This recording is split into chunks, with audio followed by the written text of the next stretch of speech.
বসন্তের সময় কলেজে যদি বসন্তের উৎসবই পালন না করা হয় তাহলে বসন্ত কিসের, তাই না? তাই আমাদের কলেজেও বসন্তের উৎসব পালন করার জন্য একটা প্রোগ্রাম রাখা হয়েছিল। তো সেই প্রোগ্রামে আমরা কি কি করলাম আজকে আমি তোমাদের সাথে এটাই শেয়ার করব।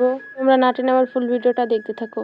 এই ভিডিওটা আমার অনেকদিন আগেই করা ছিল, কিন্তু অনেক ব্যস্ততার কারণে আমি ভিডিওটা ভালোভাবে এডিটও করতে পারিনি আর ছাড়তেও পারিনি। তো ফাইনালি আজকে সব ব্যস্ততা শেষ করে আমি ভিডিওটা এডিট করার জন্য বসে পড়লাম। আমাদের কলেজে এই প্রোগ্রামটা প্রতি বছরই উদযাপন করা হয়। এই প্রোগ্রামটাতে অ্যাটেন্ড করার জন্য আমি আর আমার মেয়ে সকাল সকাল খুব তাড়াতাড়ি রেডি হয়ে কলেজে চলে গেলাম। সেখানে যাওয়ার পর কলেজটাকে এতটা সুন্দরভাবে সাজানো দেখে আমার তো অনেক বেশি ভালো লাগছিল। চারিদিকে যেদিকেই তাকাচ্ছিলাম একদম বসন্তের ফিল পাওয়া যাচ্ছিল।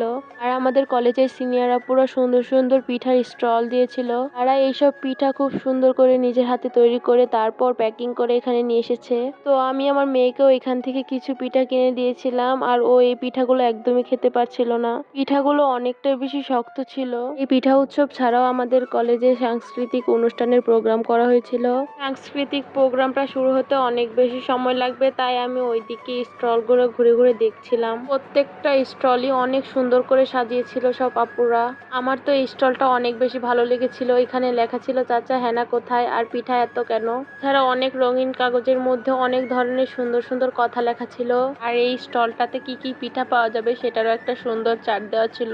তাছাড়া মোটামুটি এভারেজ আমার এই পিঠার স্টলটা অনেক বেশি ভালো লেগেছিল। প্রত্যেকটা পিঠার স্টল যেমন দেখতে সুন্দর ছিল তেমন বেচা কেনাও অনেক বেশি হয়েছিল। আর আমাদের কলেজটাও মাশাআল্লাহ অনেক সুন্দর করে সাজানো হয়েছিল। আর আমাদের রানী ভবনের রানীদের কথা কি বলবো, এক একজন তো এক একটা পরি সেজে এসেছিল। তো প্রায় অনেকক্ষণ সময় আমরা কলেজে ঘোরাঘুরি করার পর আমি আর আমার ফ্রেন্ড চলে গেলাম আচার খাওয়ার জন্য। এখানে অনেক ধরনের কাঁচা ফলের মাখা পাওয়া যায়। এখানে আমরা আঙ্কেলটাকে বলছিলাম যে আমাদেরকে পেয়ারা মাখা করে দেন। আঙ্কেলের স্পেশাল মশলাগুলো দিয়ে আমাদের জন্য খুব সুস্বাদু করে পেয়ারা মাখা তৈরি করছিল। আঙ্কেলকে আমি জিজ্ঞেস করছিলাম যে এই পেয়ারা মাখার মশলাগুলো আঙ্কেল কিভাবে তৈরি করেছে। তো আঙ্কেল বলল এগুলো নাকি সিক্রেট মশলা।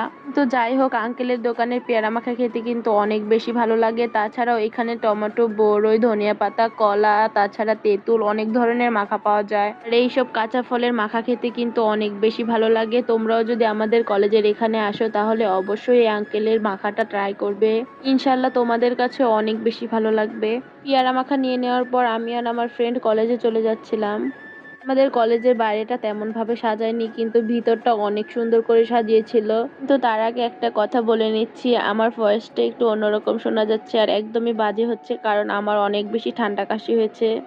তো তাই আমি একদমই ভালোভাবে ভয়েস দিতে পারছিলাম না। তোমরা প্লিজ আমার ভয়েসটা একটু ইগনোর করো। আমার এক্সামের পর থেকে আমি আর ভিডিও কন্টিনিউ করছি না। অনেক দিন ধরে ভয়েস না দেওয়ার কারণে আমি ভয়েস দেওয়া প্রায় ভুলে গিয়েছি। তাছাড়া এডিট করাটাও একদমই ভুলে গিয়েছি, কিন্তু ইনশাল্লাহ এখন আমি এটাকে কন্টিনিউ করব। তো তোমরা আমার ভিডিওটা অবশ্যই সাপোর্ট করবে। অনেকক্ষণ ধরে সাংস্কৃতিক অনুষ্ঠান দেখার পর দেখছিলাম অনেকটা বৃষ্টি বৃষ্টি ভাব হয়ে যাচ্ছিল, তাই সবাই সবার স্টলটাকে খুব তাড়াতাড়ি ভেঙে ফেলছিল, প্রত্যেকটা স্টলেরই যাতে না ক্ষতি হয়। এইরকম আবহাওয়া দেখে আমরাও বাড়িতে চলে আসার জন্য রওনা দিচ্ছিলাম, কিন্তু এইরকম প্রোগ্রাম দেখে রেখে আসতেও মন চাচ্ছিল না। আবহাওয়াটাও অনেক বেশি খারাপ ছিল, তাই আমরা আর বেশি দেরি না করে খুব তাড়াতাড়ি সেখান থেকে চলে এসেছিলাম। কিন্তু আমরা যাওয়ার আগেই খুব তাড়াতাড়ি বৃষ্টি চলে এসেছিল। আমরা বৃষ্টির মধ্যে খুব তাড়াতাড়ি বাড়িতে চলে এসেছিলাম, কারণ বৃষ্টির মধ্যে যদি ওখানে আটকে পড়ি তাহলে অনেক বেশি সমস্যা হবে, তাই বৃষ্টির মধ্যে আমরা সবাই চলে এসেছিলাম। তো আজ এই পর্যন্তই। তোমাদের যদি আমার ভিডিওটা ভালো লেগে থাকে তাহলে অবশ্যই একটা লাইক, কমেন্ট এবং শেয়ার করতে ভুলবে না। কিন্তু এই পর্যন্ত সবাই অনেক বেশি ভালো থাকো। আবার দেখা হবে নতুন কোনো ভিডিওতে।